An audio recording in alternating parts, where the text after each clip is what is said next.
عليكم ورحمة الله وبركاته. وعليكم السلام.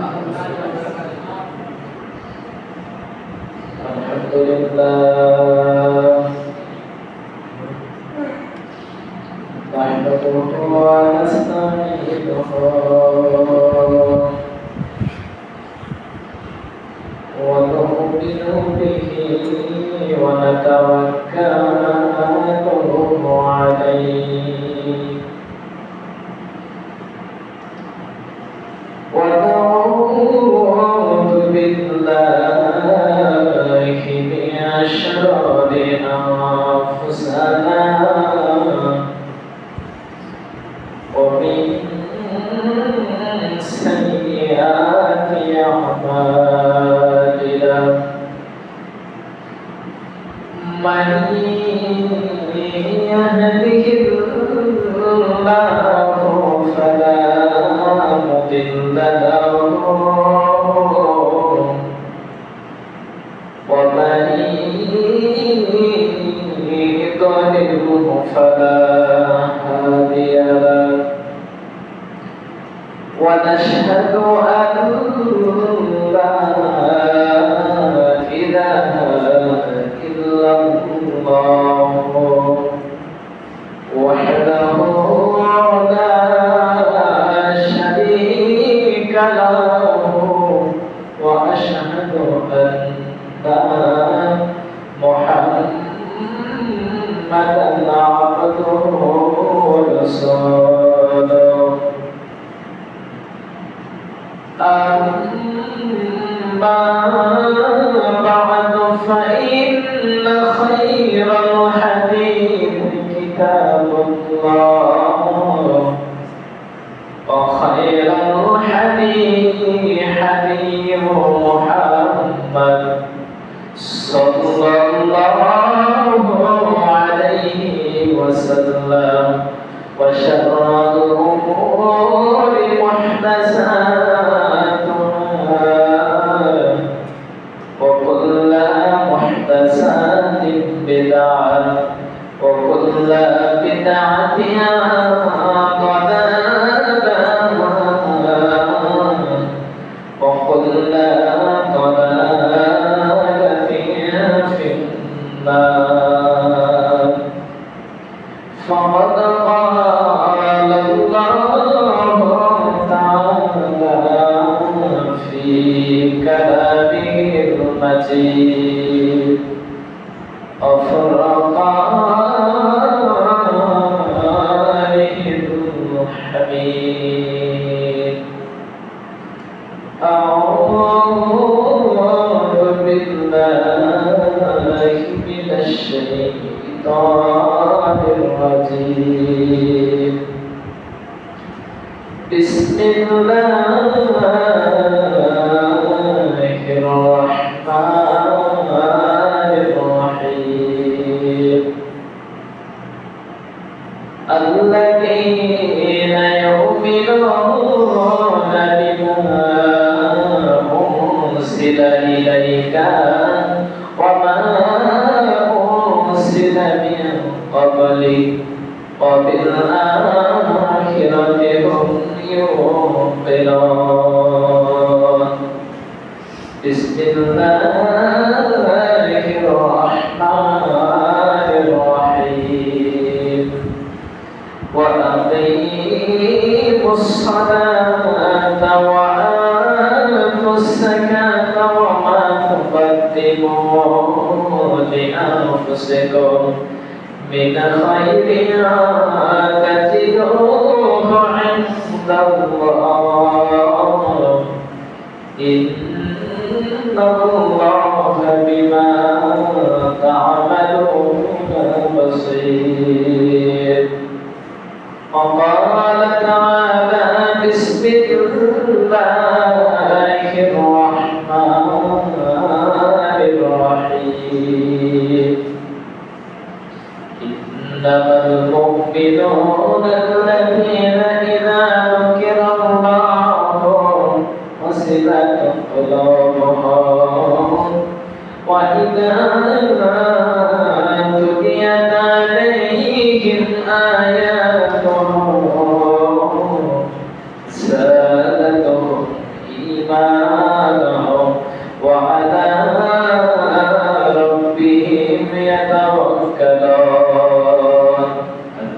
الذين يقيمون الصلاة ومما رزقناهم ينفقون أولئك هم المؤمنون حقا لهم درجات عند ربهم ومغفرة ورزق كريم. وقال تعالى بسم الله الرحمن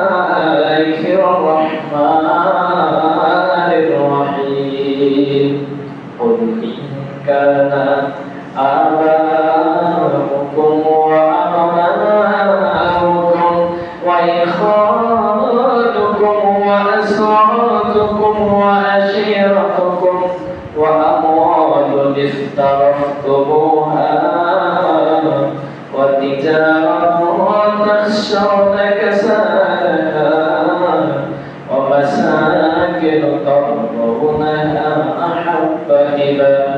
أحب إليكم من الله ورسوله وجهاد في سبيل الله فتربصوا حتى يأتي الله بأمره والله لا يهدي القوم الفاسقين. وقال النبي صلى الله عليه وسلم وعن عبد الله بن عباس رضي الله تعالى عنه قال رسول الله صلى الله عليه وسلم من يقول من الزكاة إلى يوم القيامة أنا مالك وكنزك حتى يأتي الله إنه لا يحب كل مختال فخور. وعن أبي هريرة رضي الله تعالى عنه قال رسول الله صلى الله عليه وسلم يقول كنز أحدكم يوم القيامة شجاعا أقرعا يفر منه صاحبه وهو يبلغه حتى يلقمه أصابعه. وعن أبي ذر رضي الله تعالى عنه قال رسول الله صلى الله عليه وسلم من رجل يكون له إبل أو بقرة وغرمة ويحدث حصدق إلا أبية بها يوم القيامة أعظم يكون الساعة تضره وكلها تسله وردها عليه حتى بين الناس رواه مسلم. وقال النبي صلى الله عليه وسلم من تشبه بقوم فهو منهم. আলহামদুলিল্লাহ, প্রশংসা আল্লাহ সুবহানাহু ওয়া তাআলা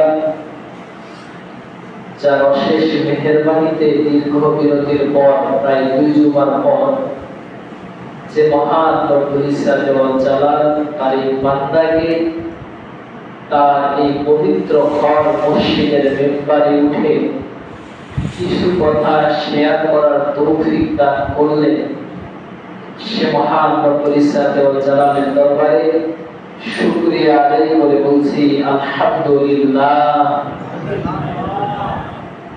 আল্লাহর প্রশংসা এই জন্যই আদায় করব, না চাইতে অন্তত আমাদের বিশ্বাসটুকু আল্লাহ সুবহানাহু ওয়া তাআলা দিয়ে দিয়েছেন। তো সে মহান মনিব আল্লাহ তাআলার দরবারে আবারও শুকরিয়া আদায় করি যে মনিব আমাদেরকে সুস্থ রেখে তার ঘর মসজিদে আসার বসার তৌফিক দান করলে সে আল্লাহ সুবহানাহু ওয়া তাআলার দরবারে আবারও শুকরিয়া আদায় করে বলছি আলহামদুলিল্লাহ। আমাদের প্রিয় রাসূল আল্লাহ সুবহানাহু ওয়া তাআলার শ্রেষ্ঠ মাহবুব বান্দা, আশরাফুল আম্বিয়া মাহবুব কিবরিয়া, সাইয়্যিদুস সাকালাইন, সাইয়্যিদুল মুরসালিন, ইমামুল মুরসালিন, খাতামান নাবিয়্যিন, যাকে ভালোবাসলে আল্লাহ সুবহানাহু ওয়া তাআলার ভালোবাসা পাওয়া যায়, যার ইত্তেবা করলে, যাকে অনুসরণ করলে আল্লাহ সুবহানাহু ওয়া তাআলা মানব জাতির জীবনের সমস্ত গুনাহ খাতা ক্ষমা করে দেয়, সে মহান মনিব যে আল্লাহ সুবহানাহু ওয়া তাআলা তার শ্রেষ্ঠ রাসূলকে পাঠিয়েছেন, আমাদের প্রিয় নবী বিশ্ব নবী জনাব মুহাম্মদুর রাসূলুল্লাহ সাল্লাল্লাহু আলাইহি ওয়াসাল্লাম। সংক্ষিপ্ত দরুদ করতেছি, আল্লাহুম্মা সাল্লি আলাইহি আল্লাহুম্মা বারিক আলাইহি। সম্মানিত মসজিদের মুসল্লিয়ান ইকরাম, আজকের বক্তব্যের বিষয় বন্ধু নির্বাচনে ইসলাম। তো ধারাবাহিকভাবে 2 জুমায় না থাকার কারণে যখন শুনতে পেলাম যাকাতের বিষয়ে ওভাবে কথা বলা হয়নি, বিষয়টাকে পাল্টিয়ে সাবজেক্ট হিসাবে বন্ধু নির্বাচনে ইসলাম রেখে দিয়ে আপনাদের সামনে আজকের বক্তব্যের বিষয় যাকাত। যাকাত সম্পর্কে এক তথ্যবহুল কোরআন এবং সহিহ হাদিসের আলোকে আপনাদের কিছু কথা শোনার চেষ্টা করব ইনশাআল্লাহ। আল্লাহ সুবহানাহু ওয়া তাআলার কাছে দোয়া করি, আল্লাহ তোমার এই ছোট্ট বান্দার জবান দ্বারা এমন কিছু কথা বের করে দিন, অত্যন্ত কর্ণকুহরে হৃদয়ে যেন ধাক্কা লেগে যাকাতের বিষয়টা মেনে নিয়ে যেন আমল করতে পারে, আল্লাহ তুমি তৌফিক দান করো। সম্মানিত উপস্থিতি, যাকাত, যাকাত শব্দটি আরবি, এর শাব্দিক অর্থ হচ্ছে পবিত্র করা। যাকাত শব্দটির অর্থ হচ্ছে পবিত্র করা, পরিষ্কার করা, ক্লিন করা, সাফ করা, অনেক কিছু আছে। তো আপনাদেরকে আমি যে কথাটা বলতে চাচ্ছিলাম, এই যাকাতের মাধ্যমে আপনার রুচি, আপনার ধন সম্পদ, আপনার সমস্ত যে বিষয়গুলোতে, যেমন গরু ছাগল, এটা আল্লাহ সুবহানাহু ওয়া তাআলা নির্দিষ্ট একটা পরিমাণ দিয়েছেন।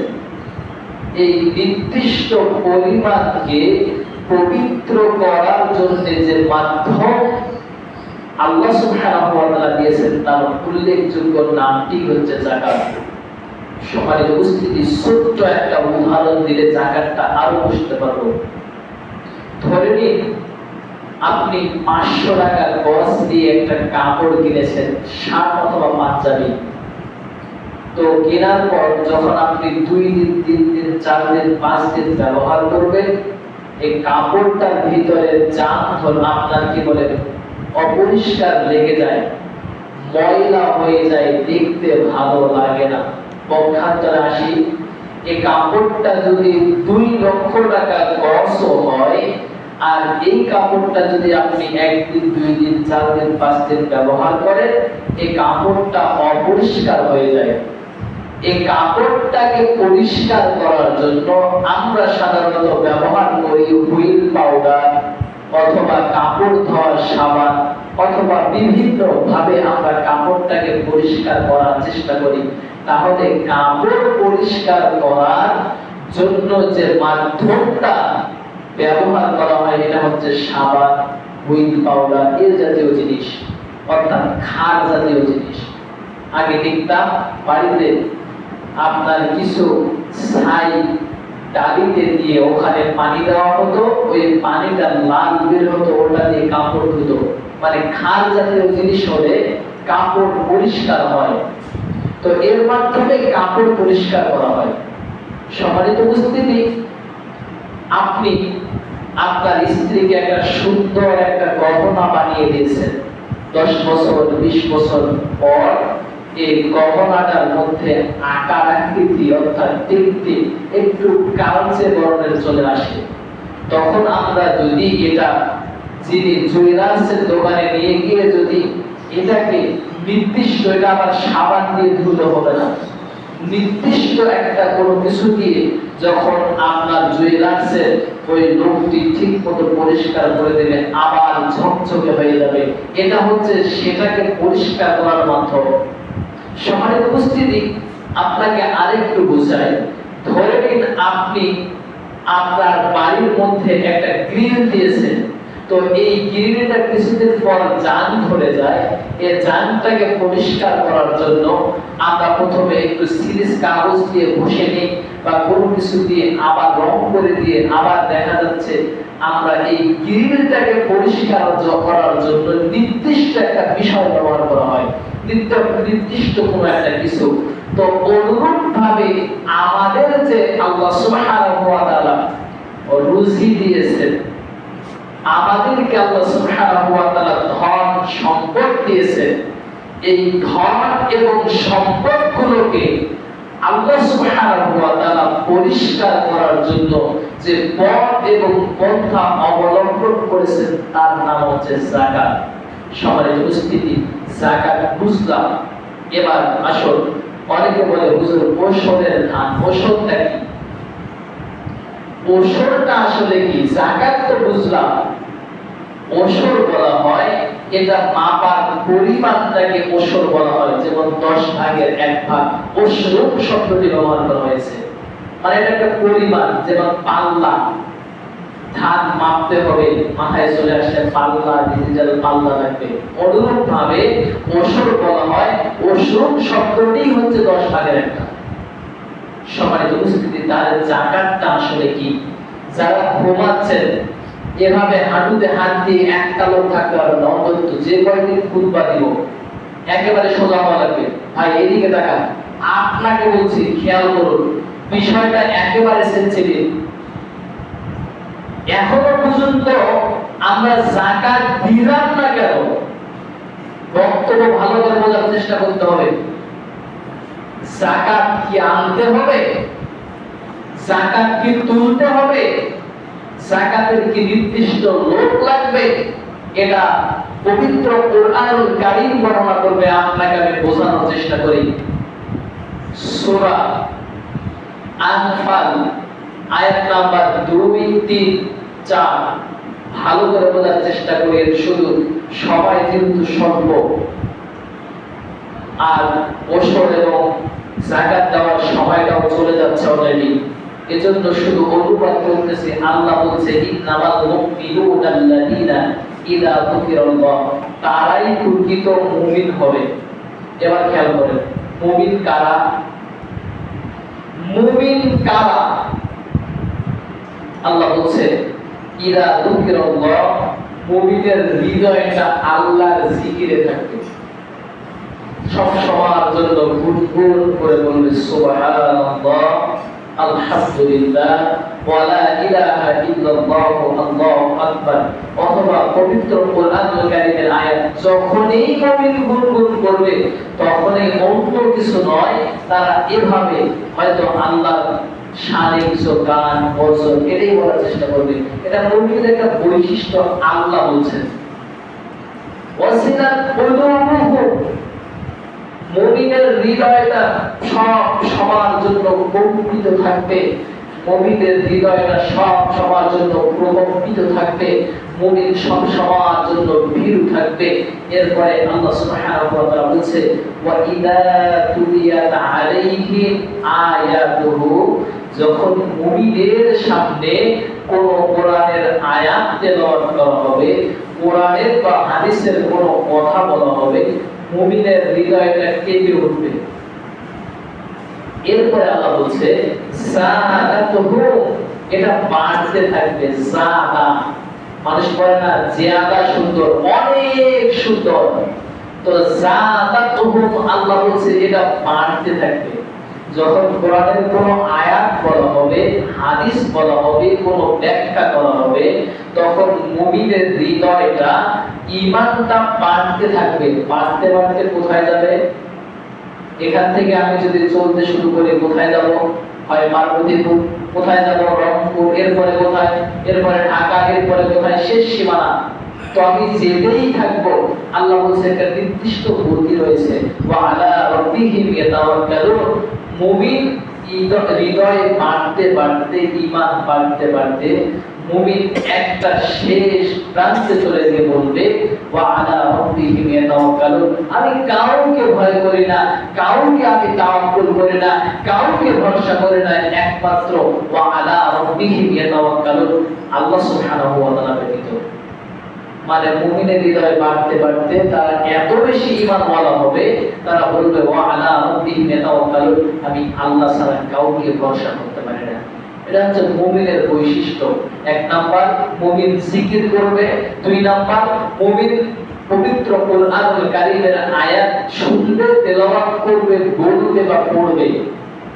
তিন নাম্বার, মুমিন সব সবার জন্য আল্লাহর উপর ভরসা করবে। এরপরে আল্লাহ সুবহানাহু ওয়া তাআলা ৪ নাম্বার বললেন, মুমিন হবা। সত্য মুমিন যদি হতে চাও তাহলে আল্লাযীনা যিনি বা যারা ইউকিমুনা সলাতা, সালাত আদায় করতে হবে। মুমিন সালাত ছাড়া কেউ মুমিন হতে পারবে না। এরপরে আল্লাহ সুবহানাহু ওয়া তাআলা বলছে ইউকিমুনা সলাতা ওয়া মিম্মা রাযাকনাহুম ইউনফিকুন। মুমিনের বৈশিষ্ট্য হচ্ছে ৫ নাম্বার, মুমিন সালাতের পাশাপাশি যতটুকু তার রুজি রয়েছে, যতটুকু তার যাকাত রয়েছে, আল্লাহ সুবহানাহু ওয়া তাআলার রাস্তায় সে ব্যক্তি যাকাত দান করবে। আমি বুঝাতে পারিনি আপনাকে মুমিনের বৈশিষ্ট্য। এখন দেখেন, আমি নামাজ পড়ি না, আমি মুমিন নই। আমি যাকাত দেই না, আপনি মুমিন নন। এটা যদি আমি বলি তাহলে ভুল হবে। এটা আল্লাহ সুবহানাহু ওয়া তাআলা বলছে ৮ নাম্বার সূরা আনফাল আয়াত নাম্বার ৩। আপনাকে ঘুম ভাঙানো লাগবে কেন? খুতবাটাকে আপনারা এভাবে দেখিয়েন না। খুতবা দিব না, এখানে শেষ খুতবা আজকে। আপনাদেরকে আমি বোঝানোর চেষ্টা করতেছি আপনি ঘুমাবেন মানে এটা হবে না। হয় যদি ঘুম ধরে আপনাকে আবার গিয়ে উযু করে আসা লাগবে।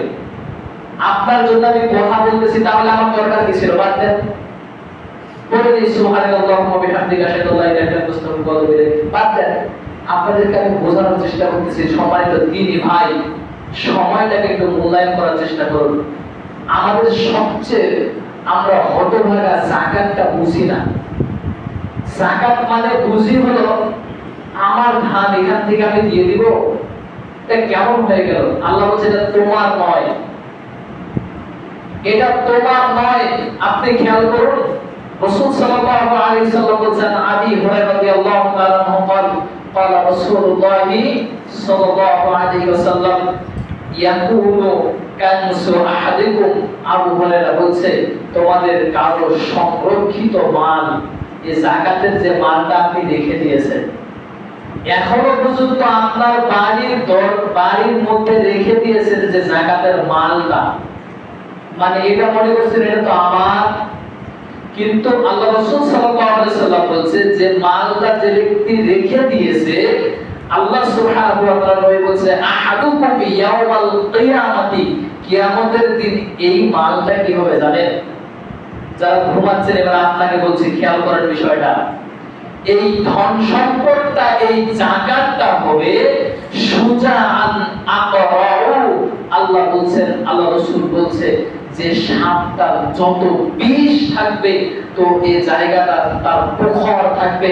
এখানে রাসূল সাল্লাল্লাহু আলাইহি ওয়াসাল্লাম বলছে সুজাআত মানে কেশবিহীন, মানে একটা মানুষকে দেখতে কত সুন্দর লাগে মাথায় যখন চুল থাকে, আর যখন গোটা মাথার চুলটাকে ছেঁচে ফেলা হয় মানুষটাকে দেখতে একটা কেমন জানি লাগে। তো অনুরূপ ভাবে রাসূল সাল্লাল্লাহু আলাইহি ওয়াসাল্লাম বলছে সুজাআন আকরাউ ইয়াকরাউ মিনহু, এবং এই মালটা হবে কেশবিহীন একটা বিষাক্ত সাপ। আগে বুঝেননি ভাই, বলছেন যে আমার জিনিস বিষাক্ত সাপ আপনাকে মাপ দিবে। এবার রাসূল সাল্লাল্লাহু আলাইহি ওয়াসাল্লাম বলছে সাহিবুহু ওয়া হুয়া ইয়াদরিবু হাত্তা ইউতিহু আসাবিহু, তখন এই সাপটা তার মালিককে, সাপটাকে দেখে, ওই যে আপনি যে রেখে দিয়েছেন 100 মণ ধান মেরে এই মাঠ থেকে নিয়ে গেলেন, একবারও চিন্তা হলো না যাকাতের এটা দিয়ে যাই, আপনার চিন্তা হলো না এখানে হোক বা নির্দিষ্ট কোনো একটা জায়গায় রেখে যাই, বেকার এই মানুষের সম্পদটাকে, এই সাপটাকে কেন বাড়িতে নিয়ে গেলেন আপনি?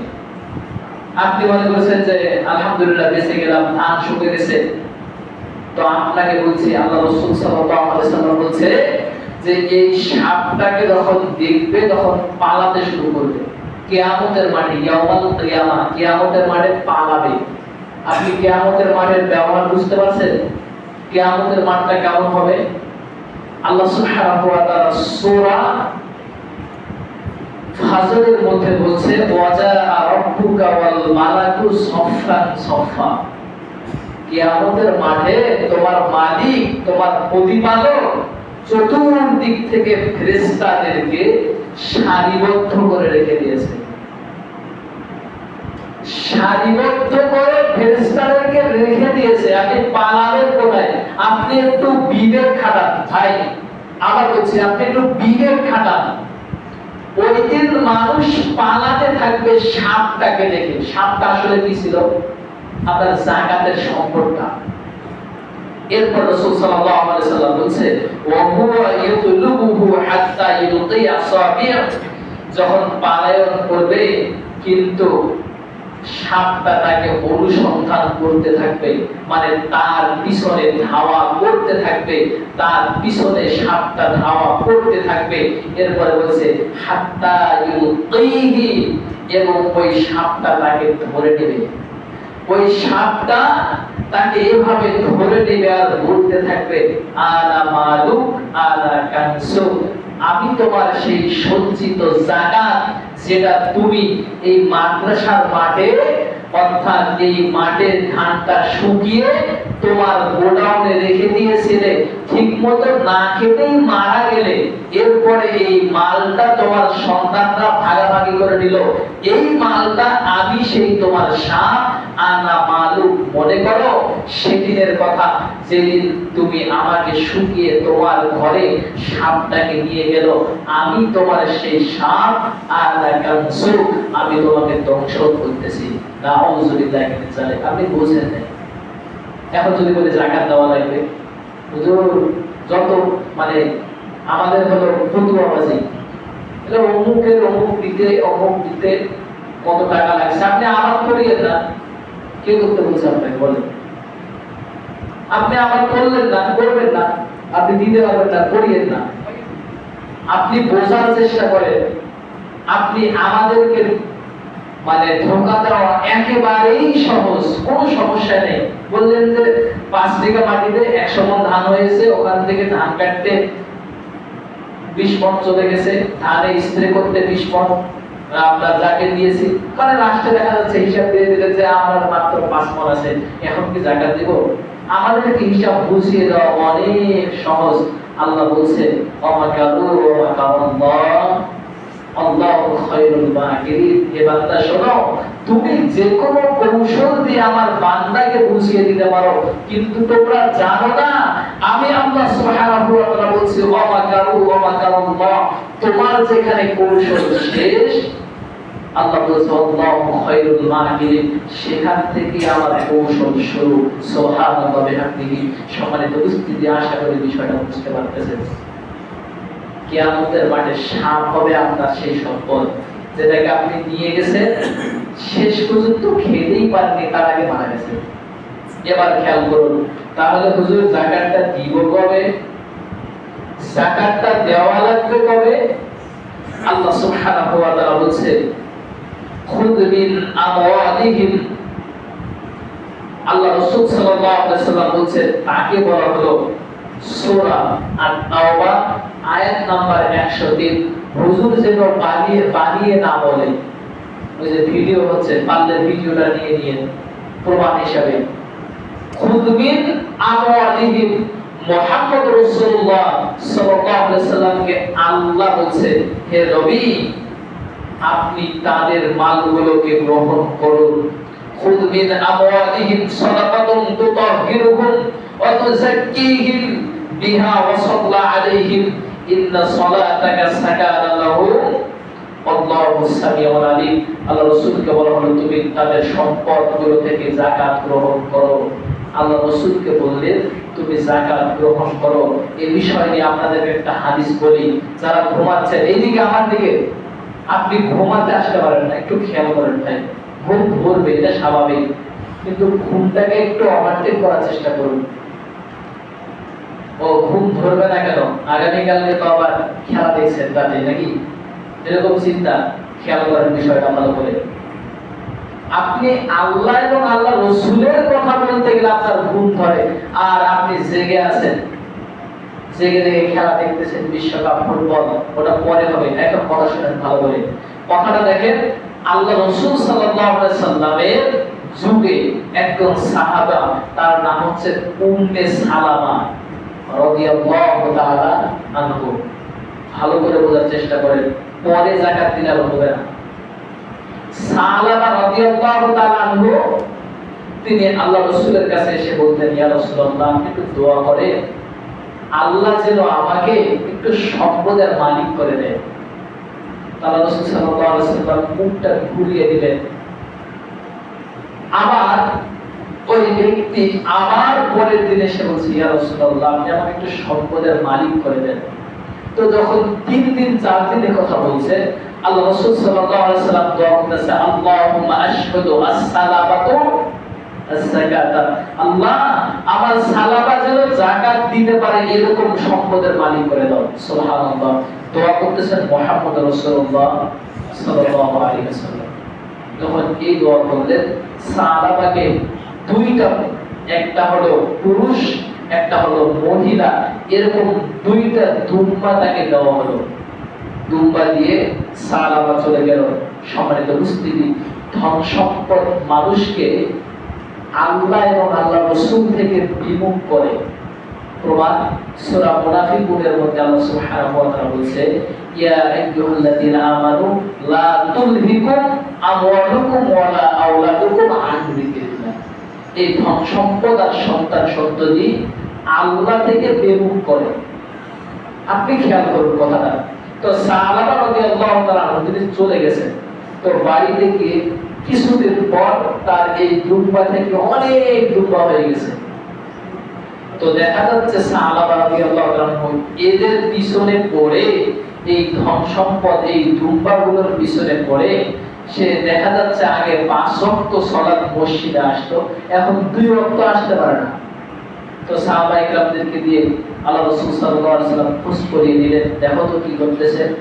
তো সাহাবায়ে কেরামরা গেলেন, তো বলছেন আমার এত সম্পদ আল্লাহ সুবহানাহু ওয়া তাআলা দিয়েছেন আল্লাহ রাসূলের বরকতে, তো আমি এগুলোকে দেখতে দেখতে আমার সময় চলে যায়, আমি সালাত এখানেই পড়ে নেই। তো আল্লাহ রাসূল সাল্লাল্লাহু আলাইহি ওয়াসাল্লাম যখন বললেন, আল্লাহ রাসূল বললেন সমস্যা নেই। তো আমরা তো জানি যেখানেই মাঠে যাব, যেখানেই ঘাটে যাব, সালাতের ওয়াক্ত হলে আপনি সালাত পড়ে দিবেন, কোনো সমস্যা নেই। আল্লাহ রাসূল সাল্লাল্লাহু আলাইহি ওয়াসাল্লাম এটা তাকে অনুমতি দিলেন। এরপরে কিছুদিন পর সাহাবা এসে বলছে, ইয়া রাসূলুল্লাহ আমার যে নির্দিষ্ট একটা জায়গা রয়েছে, এটাতে এই দুম্বার পাল বিক্রি করে উট এবং আপনার কি বলে গাভীতে পরিপূর্ণ হয়ে গেছে, জায়গা হচ্ছে না। ইয়া রাসূলুল্লাহ আপনি যদি অনুমতি দেন তাহলে আমি পাহাড়ের উপরে একটা জায়গাতে এদেরকে নিয়ে চলে যেতে চাই, একটা বাড়ি বানাতে চাই। দেখুন সাহাবায়ে কেরামদের মন মানসিকতাটা কেমন। তো ওই ব্যক্তি চলে গেলেন। সম্মানিত উপস্থিতি, বিষয়টা আপনাকে বোঝানোর চেষ্টা করতেছি যাকাত কাকে বলে। তো ওই সাহাবী চলে গেছেন। আগে তো নামাজে আসতো, এখন শুক্রবারের দিনও আসে না। সাহাবায়ে কেরামদেরকে পাঠানো হলো, যাও, সাহাবার কঠিন সম্পদ হয়ে গেছে, তো তাকে নির্দিষ্ট জাকাতের মালকে দিতে বলো। একটা চিঠিতে লিখে দিল যে মুহাম্মদ রাসূলুল্লাহ সাল্লাল্লাহু আলাইহি সাল্লাম সাহাবায়ে কেরামদেরকে পাঠিয়েছে। তো সাহাবার কাছে যখন গেছে, সাহাবা বলছে, কেমন আছো? আলহামদুলিল্লাহ, সবকিছু ভালো। এরপর বলছে, আল্লাহ রাসূল সাল্লাল্লাহু আলাইহি সাল্লাম তোমাকে যাকাত দিতে বলেছে। এবার সাহাবা বলছে, আমি তো যাকাত দিব না। কেন দিব? এই পশু প্রাণীদের জন্য কষ্ট করতেছি, অজস্র পরিশ্রম। ছাগল খুব একটা এমন প্রাণী যেটাতে বলবেন যেও না, ওটাতেই যাবে। এইরকম প্রাণীদেরকে নিয়ে আমি কত কষ্ট করে এটাকে বাড়িয়েছি আস্তে আস্তে করে, আমি তো যাকাত দিব না। আল্লাহ রাসূলের সাহাবীদেরকে ফিরিয়ে দিলেন। আল্লাহ রাসূল সাল্লাল্লাহু আলাইহি সাল্লাম ওই দিন দোয়া করেছিলেন, আল্লাহুম্মা আশহাদু তুকদ্দিমু আলা সালাবাতু। আল্লাহ রাসূল সাল্লাল্লাহু আলাইহি সাল্লাম ওই দিন আফসোস করে বলছেন, এই ধন সম্পদটা সালাবার পথভ্রষ্টের জন্য যথেষ্ট হয়ে গেল। তখন আল্লাহ সুবহানাহু ওয়া তাআলা পবিত্র কোরআনুল কারীম সূরা মুনাফিকুনের আয়াতটা নাযিল করলেন, ইয়া আইয়ুহাল্লাযীনা আমানু লা তুলহিকুম আমওয়ালুকুম ওয়ালা আওলাদুকুম আন যিকরিল্লাহ। নিশ্চয়ই আল্লাহ সুবহানাহু ওয়া তাআলা বলেন, ঈমানদাররা শোনো। এবার ঈমানদারদেরকে কেন বললেন? এই ঈমানদারদেরকেই আল্লাহ সুবহানাহু ওয়া তাআলা বলছে। আল্লাহ সুবহানাহু ওয়া তাআলা এই ধন সম্পদ, সন্তান সন্ততি আল্লাহর জিকির থেকে মানুষকে বিরত রাখে। সম্মানিত উপস্থিতি, আমি আপনাদেরকে বোঝানোর চেষ্টা করি যে ধন সম্পদ সালাবা করলো, ইনকাম করলো, কষ্ট করলো, ওই সম্পদ থেকে যাকাত অস্বীকার করলো। এরপরে আল্লাহ রাসূল সাল্লাল্লাহু আলাইহি সাল্লামের কাছে যখন এই কথাটা শুনলেন, আল্লাহ রাসূল সাল্লাল্লাহু আলাইহি সাল্লাম বললেন, আফসোস, এই ধন সম্পদটাকে পথভ্রষ্ট করার জন্য উপযোগী হলো। তো আল্লাহ সুবহানাহু ওয়া তাআলা বললেন, তুমি আর ওই ব্যক্তির যাকাত গ্রহণ করো না যে ব্যক্তি মুহাম্মদ সাল্লাল্লাহু আলাইহি সাল্লামের কথাকে অনুসরণ করে না, তার সমস্ত আমলকে আল্লাহ সুবহানাহু ওয়া তাআলা বাতিল করেছেন। ইত্তেবা করা লাগবে একমাত্র মুহাম্মদ রাসূলুল্লাহ সাল্লাল্লাহু আলাইহি সাল্লামের। সম্মানিত উপস্থিতি, আল্লাহ সুবহানাহু ওয়া তাআলা সূরা তাওবা আয়াত নাম্বার 24 এর মধ্যে বলছে, আহাব্বা ইলাইহি মিনাল্লাহি ওয়া রাসূলিহি। আল্লাহ বলছেন, আল্লাহর ভালোবাসা এবং রাসূলের ইত্তেবা যদি কেউ ব্যক্তি করতে না পারে, তাহলে এই বিষয় নিয়ে পরে আলোচনা করা হবে। কিন্তু আল্লাহ রাসূল সাল্লাল্লাহু আলাইহি সাল্লাম তার ধন সম্পদটাকে গ্রহণ করলেন না। পরবর্তীতে এই সাহাবী চলে আসলেন ওমরের ও আবু বকরের কাছে। আবু বকরের কাছে এসে বলছে, আবু বকর, আমার সম্পদটা তুমি গ্রহণ করো। আবু বকর বলছে, ফিরিয়ে দিয়েছে কে? বলছে মুহাম্মদ রাসূলুল্লাহ সাল্লাল্লাহু আলাইহি সাল্লাম। বলছে, আমি গ্রহণ করতে পারবো না। পক্ষান্তরে যখন এই আয়াতটা নাযিল হলো, কুল ইয়া ইবাদিয়াল্লাযীনা আসরাফু আলা আনফুসিহিম লা তাকনাতু মির রাহমাতিল্লাহ, যখন এই আয়াতটা নাযিল হলো, সাহাবা এবার সমস্ত সম্পদগুলোকে নিয়ে এসে আল্লাহ রাসূলের কাছে বলছে, ইয়া রাসূলুল্লাহ, আমি আজকে পথভ্রষ্ট। ইয়া রাসূলুল্লাহ, আমি আজকে পথভ্রষ্ট। ইয়া রাসূলুল্লাহ, আমার সম্পদ আমাকে দুনিয়ার মোহে ফেলিয়ে আমাকে জাহান্নামের দিকে নিয়ে চলে যাচ্ছে। ইয়া রাসূলুল্লাহ, আল্লাহ সুবহানাহু ওয়া তাআলা আয়াত নাযিল করেছে, আমার আদরের বান্দা এবং বান্দিগণ যারা নিজেদের ধোঁকায় পড়ে, নিজের নফসের ধোঁকায় পড়ে, দুনিয়ার মোহে পড়ে, যারা নিজেরা মনে করতেছে আল্লাহ আমাকে ক্ষমা করবে কিনা, এই সমস্ত মানুষকে সুসংবাদ জানিয়ে দিলেন, ইবাদিয়াল্লাযীনা আসরাফু আলা আনফুসিহিম লা তাকনাতু মির রাহমাতিল্লাহ, তারা যেন আল্লাহর রহমত থেকে নিরাশ না হয়। ইয়া রাসূলুল্লাহ, আমি আল্লাহর রহমত থেকে নিরাশ নই, আমি বুঝতে পেরেছি আমি জাহান্নামের অধিবাসী হয়ে যাচ্ছি। তো আল্লাহ রাসূল সাল্লাল্লাহু আলাইহি ওয়াসাল্লাম বলেছে, ইন্নাহু ইয়াগফিরুয যুনুবা জামিআ, নিশ্চয়ই তোমার প্রতিপালক তোমাকে ক্ষমা করে দিয়েছে। ইন্নাহু হুয়াল গফুরুর রহিম, নিশ্চয়ই তিনি ক্ষমাশীল। কথার কথা, যদি আয়াতটা নাযিল না হতো, তাহলে এই সাহাবা রাদিয়াল্লাহু তাআলা জাহান্নামে যাওয়ার একদম সম্মানিত উপস্থিতি। আপনাদেরকে আমি বোঝানোর চেষ্টা করতেছি যাকাত মানে যে জিনিসটা আপনার সবচেয়ে পছন্দের, এই যে ধন সম্পদটা কত কষ্ট করে, আপনিও তো সালাবার মতোই কথা বলছেন যে ধানে সার দিতে আর ওষুধ দিতে আর পাইপ খরচ আর ধান কাটা ধান মারতে সব শেষ, তো আপনাকে আবার কি করতে বলেছে? আপনি আরেকজনকে দেন যার জমি সে করবে, যার পোষাবে যে যাকাত দিতে পারবে সে করবে, আপনি কেন করলেন? সম্মানিত উপস্থিতি, আপনাকে করতে নিষেধ করতেছিলাম, তা আপনাকে বলছি নির্দিষ্ট যাকাতটাকে আপনাকে দেওয়া লাগবে।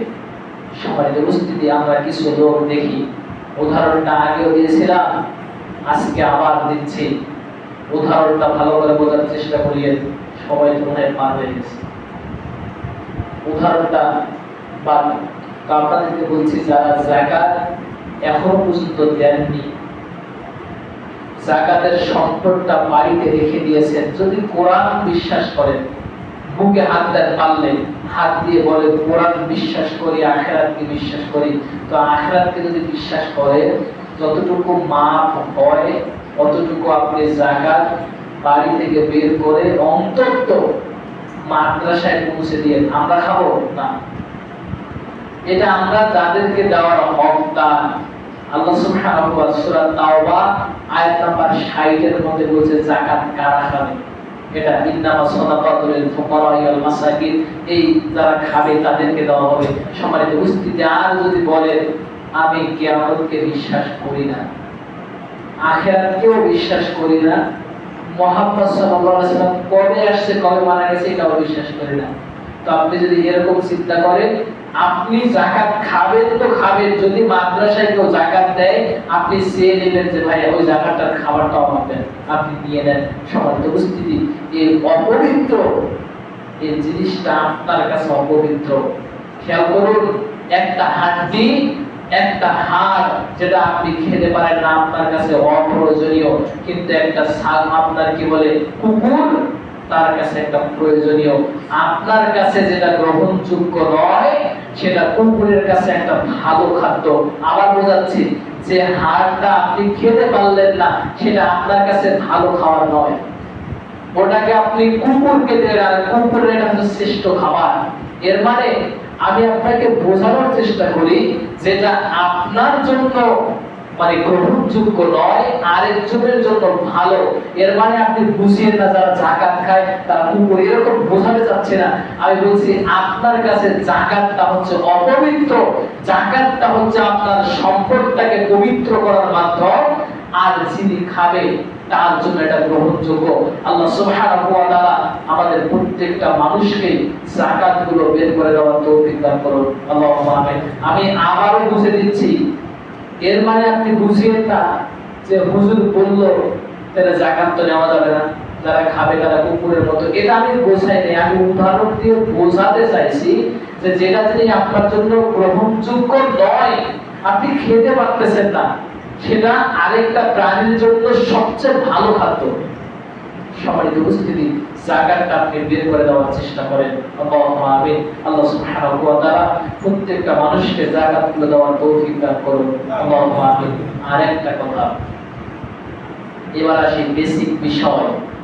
বর্তমান গোটা বাংলাদেশে নয় গোটা পৃথিবীতে সবচেয়ে বেশি যেটা বেড়ে গেছে সেটা হচ্ছে মাদক।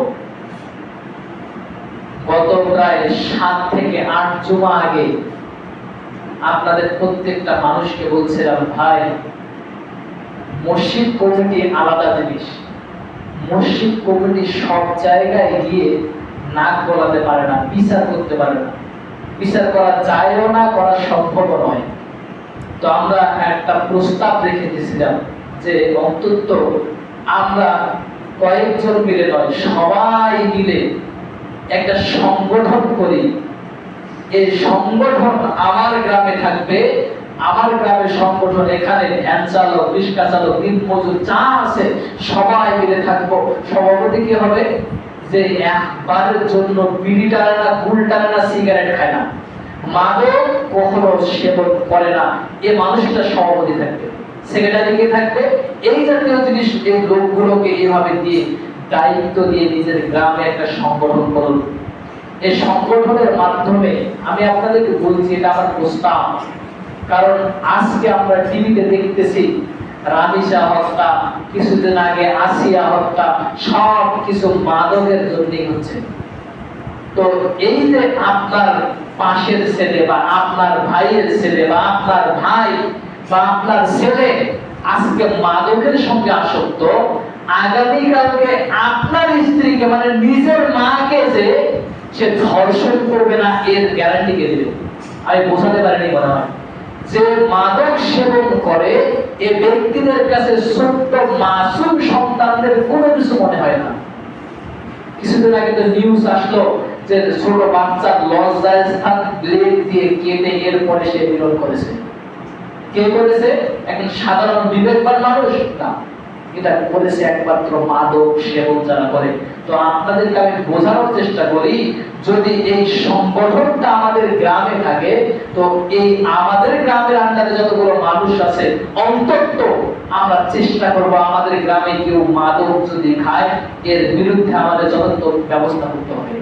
গতকালকে দেখলাম, এখন বিষয়টা বুঝতে পারেনি যে গোডাউনের বাজারে কে জানি একটা ফটো তুলি করে নেটে ছেড়ে দিয়েছে যে গোডাউন বাজারের আশেপাশে কেউ মাদক বিক্রি করতে পারবে না, কেউ খেতে পারবে না, যদি খায় সবার সামনে উন্মুক্ত বিচার করা হবে। এটাই তো প্রয়োজন আমাদের। এখন আপনাদেরকে যদি বলি, আপনারা কি একমত? বলবেন ওদের সাথে লাগা যায়।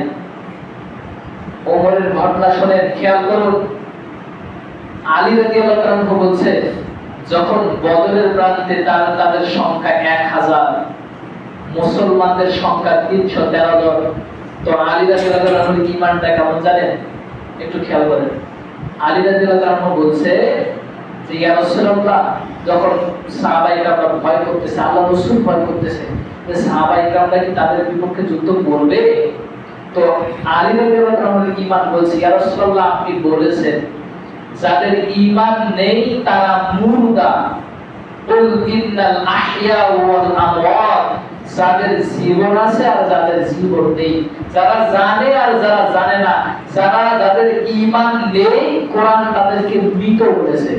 তো ইয়া রাসূলুল্লাহ 1000 মৃত মানুষের কি কোনো ক্ষমতা আছে মুসলমানদের সামনে দাঁড়ানো? তো আলী রাদিয়াল্লাহু তাআলাকে বলা হয়েছিল আশহাদুল্লাহিল কাদির, আলী হচ্ছে এই সমস্ত বীরদের একজন সর্দার।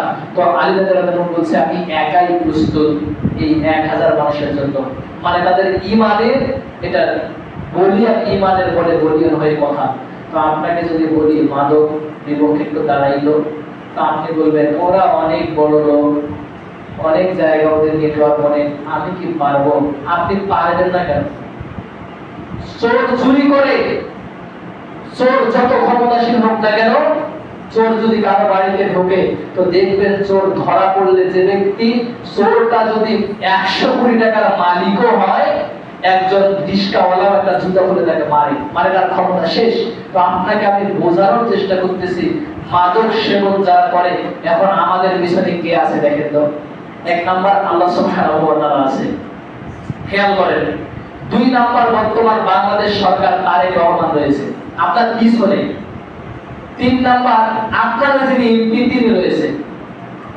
আমাদের শ্রীবন্দরে মাদক কিভাবে বলেছে জিরো টলারেন্স, যেখানেই পাবে সেখানেই ধরো। আপনারা নিউজ করে দেখেন, যেখানেই আজকে 7টা আজকে 13টা 15টা ধরতেই আছে। তো আমরা যদি সচ্চার না হই, ধরে আমরা কয়েকদিন পর আবার বের হয়ে আসবে। তো আমরা যদি গ্রামবাসী একটু সচ্চার হই, তাহলে অবশ্যই এই মাদকটা আমরা গ্রাম থেকে নির্মূল করতে পারবো। আপনারা জানেন আমাদের এই মাঠেই বিক্রি হয় রাতে, একটা মানুষ, আমি একাই কি করবো? তো আমরা সচ্চার যদি হতে পারি, ইনশাআল্লাহ আশা করি এই চৈতাপাড়া থেকে মাদক ইনশাআল্লাহ মুক্ত হবে ইনশাআল্লাহ। আল্লাহ সুবহানাহু ওয়া তাআলা আমাদের প্রত্যেকটা মানুষকে ঈমানের বলে বলিয়ান হয়ে মাদকের বিরুদ্ধে লড়ার তৌফিক দান করুন। আল্লাহুম্মা আমিন। আরেকটা বেসিক জিনিস বর্তমান চলছে ফুটবল বিশ্বকাপ। অনেকের বাড়ির উপরে দেখবেন আর্জেন্টিনা, ব্রাজিল আর জার্মানির পতাকা। আপনি খেয়াল করে দেখেন, তারা নাকি মুসলিম। গত বছর মাহফিলে গেছিলাম পাকের হাটে, তো ওখানে আমাদের শ্রদ্ধেয় শাহেখ নূর মোহাম্মদ শেখ বর্ধমান তিনি একটা কথা বলছিলেন যে গোটা ইন্ডিয়ার বুকে, এভাবে জোর গলায় বলছেন, গোটা ইন্ডিয়ার বুকে কোন মায়ের বেটা যদি পারে একটা আর্জেন্টিনা, ব্রাজিল, জার্মানির পতাকা তুলতে পারে বা কোথাও দেখেছেন যে ইন্ডিয়াতে তুলেছে, তো যে ব্যক্তি দেখাই দিবে তার জুতাগুলা আমি আমার গলায় দিব। মানে ইন্ডিয়া একটা বেধার্মিক দেশ হলেও তারা কোন বাইরের দেশের পতাকা তারা এলাও করে না। সম্মানিত উপস্থিতি, আর আপনি মুসলিম হওয়ার পরেও আপনার সন্তান একটা জার্মানি, একটা ব্রাজিল, আর্জেন্টিনার পতাকা টাঙিয়ে রেখেছে। শুধু তাই নয়, আপনি যে ঘরটা তৈরি করেছেন লক্ষ টাকা দিয়ে, এই ঘরে দেখবেন আপনার ছেলে এক কোণে শুয়ে আছে ব্রাজিল, জার্মানির পতাকা আপনার জার্সি পরে। আপনি কি কাপুরুষ? বলেন, আপনি কি কাপুরুষ? রাসূল সাল্লাল্লাহু আলাইহি ওয়াসাল্লাম বলতেন, মান তাশাব্বাহা বিকওমিন ফাহুয়া মিনহুম। যে ব্যক্তি যার সঙ্গে সম্পর্ক স্থাপন করবে, যে ব্যক্তি যার সঙ্গে সম্পর্ক স্থাপন করবে, কিয়ামতের মাঠে তার সঙ্গেই তার হিসাব নিকাশ হবে এবং ফয়সালাও তার সঙ্গে হবে। তো আপনার ছেলে তো আপনার বন্ধু, আপনার ছেলে মানে আপনার ছেলে। আপনার ছেলে যদি ব্রাজিল পাগল হয়, আর্জেন্টিনা পাগল হয়, তাহলে আপনার ছেলের সঙ্গে আপনাকে জাহান্নাম যেতে হবে। কারণ রাসূল সাল্লাল্লাহু আলাইহি ওয়াসাল্লাম বলছে, যে ব্যক্তি তার পরিবারকে ব্যয়াপনার স্বীকৃতি দেয়, ব্যয়াপনার করতে স্বীকৃতি দেয়, রাসূল সাল্লাল্লাহু আলাইহি ওয়াসাল্লাম বলছে সে ব্যক্তি হচ্ছে দায়ুস আল্লাযীনা ইউসাল্লিউনা ফি আমরাইহিম। রাসূল সাল্লাল্লাহু আলাইহি ওয়াসাল্লাম বলছে এই দায়ুস কোনদিন কি হবে না, লা ইয়াদখুলুল জান্নাহ, দায়ুস কোনদিন জান্নাতে প্রবেশ করবে না। তো আপনার ছেলের কারণে আপনাকে জাহান্নাম যেতে হচ্ছে, আপনি আবার 5 ওয়াক্ত সালাত আদায় করেন, আপনি আসেন কেন ভাই? এজন্য আবার আহ্বান করি, এই গ্রামে আপনারা বলবেন এটা মুসলিম গ্রাম, এই গ্রামে আপনি ফুটবল দেখেন, আপনাকে আমি নিষেধ করব না। আপনাকে বলছি, আপনার আইডল নেইমার হলো কেন? আপনার আইডল আপনার মেসি হলো কেন? আপনার আইডল তো হবে মুহাম্মদ রাসূলুল্লাহ সাল্লাল্লাহু আলাইহি ওয়াসাল্লাম। হাদিস নেন, লা ইউমিনু আহাদুকুম হাত্তা নাকুনা আহাব্বা ইলাইহি মিন ওয়ালিদিহি ওয়া ওয়ালাদিহি ওয়া নাসি আজমাইন। ওমরকে জিজ্ঞেস করলেন, ওমর তুমি আমাকে ভালোবাসো? আমাকে কি আইডল মনে করো? কতটুকু? তো ওমর বলছে, ইয়া রাসূলুল্লাহ আমার পিতা এবং মাতার পরেই আপনাকে ভালোবাসি। আর রাসূল বলেন, লা ইউমিন, তুমি মুমিন হতে পারো নাই। তখন ওমর বলছে, ইয়া রাসূলুল্লাহ আমার ধন সম্পদ, আমার পিতামাতা, আমার যাবতীয় কিছু থেকে আমি আপনাকে ভালোবাসি। আল্লাহ রাসূল সাল্লাল্লাহু আলাইহি ওয়াসাল্লাম বলছে, এবার তুমি মুমিন হতে পেরেছো। তো আপনি তো নিজে মুমিন নন, যাকাত দেন না, আপনি সালাত আদায় করেন না, যখন ডেকে নিয়ে আসি ফজরের সময় তখন কয়েকদিন পরে না পড়েন না। আপনার ছেলে কি হবে? আর আপনার ছেলেকে আপনি ঘুম ভাঙিয়ে নামাজে নিয়ে আসতে পারেন না, আর আপনার ওই ছেলেকে বলেন চলো জার্মানির খেলা হবে বা রাতে খেলা হবে, চলো চলে যাই। সম্মানিত উপস্থিতি, মূল্যায়ন করার চেষ্টা করুন, কথাগুলো আক্ষেপ আপনারা মূল্যায়ন করার চেষ্টা করুন। আপনি খেলা দেখেন, নিষেধ করি না, কিন্তু আপনার বাড়িতে যেন জার্মানি, আর্জেন্টিনা, ব্রাজিলের কোনো জামা না থাকে, কোন গেঞ্জি যেন না থাকে। আপনাকে আজকে এই অবস্থায় সিদ্ধান্ত নেওয়া লাগবে, কারণ ওর কারণে আপনি জাহান্নাম যাবেন বলছেন মুহাম্মদ সাল্লাল্লাহু আলাইহি ওয়াসাল্লাম। আমি অনুবাদক, কথাটা বললাম, আপনি মেনে নিতে পারেন না? আপনি পারলে আর্জেন্টিনার একটা জার্সির দোকান দিতে পারেন বাড়িতে, কোনো সমস্যা নেই। মেনে নেওয়া না নেওয়া আপনার ব্যাপার। সাহাবায়ে কেরামদের বৈশিষ্ট্য, ক্বালু সামি'না ওয়া আতা'না। সম্মানিত মা এবং বোন, আপনি আবার অনেক সময় বুঝতে পারেন যে এটা ব্রাজিলের কি হিসাবে আপনি কেসে দেন, এটাকে কিভাবে ধৌত করেন, আপনি ভুলে দিতে পারেন না। এজন্য আপনাকে বলছি, আপনি তাহাজ্জুদ পড়তে পারেন সম্মানিত মা এবং বোন, কিন্তু আপনার ছেলের ওই ব্রাজিলের কাপড়টা, আপনার ছেলের ওই আর্জেন্টিনার ওই কাপড়টা, ওই গেঞ্জিটা ধরিও আপনাকে জাহান্নামে যেতে হবে। আপনি বলতে পারেন প্রমাণ দেন, আপনাকে প্রমাণ আপনি এখান থেকে নামার পর আমার কাছ থেকে প্রমাণ নেবেন, আমি আপনাকে হাজারো প্রমাণ দেওয়ার চেষ্টা করবো ইনশাআল্লাহ। আমরা মুসলিম, আমরা চিন্তা চেতনা এতটুকু হবে যে আল্লাহ সুবহানাহু ওয়া তাআলার সন্তুষ্টি, আল্লাহ সুবহানাহু ওয়া তাআলার নবী মুহাম্মদ সাল্লাল্লাহু আলাইহি ওয়াসাল্লাম আমাদের আইডল হবে, তার দেখানো পথকে অনুসরণ করতে হবে। কোন মেসি, কোন নেইমার এদের পথ আমাদেরকে অনুসরণ করা যেতে পারে না। আল্লাহ সুবহানাহু ওয়া তাআলা আমাদের কবুল করুন, আল্লাহুম্মা আমিন। বারাকাল্লাহু লাকুম ফিল কোরআনিল আযীম ওয়া নাফা'নি বিযিকরিল হাকীম ইন্নাহু তাআলা জাওয়াদুল মালিকুর রাউফুর রহিম।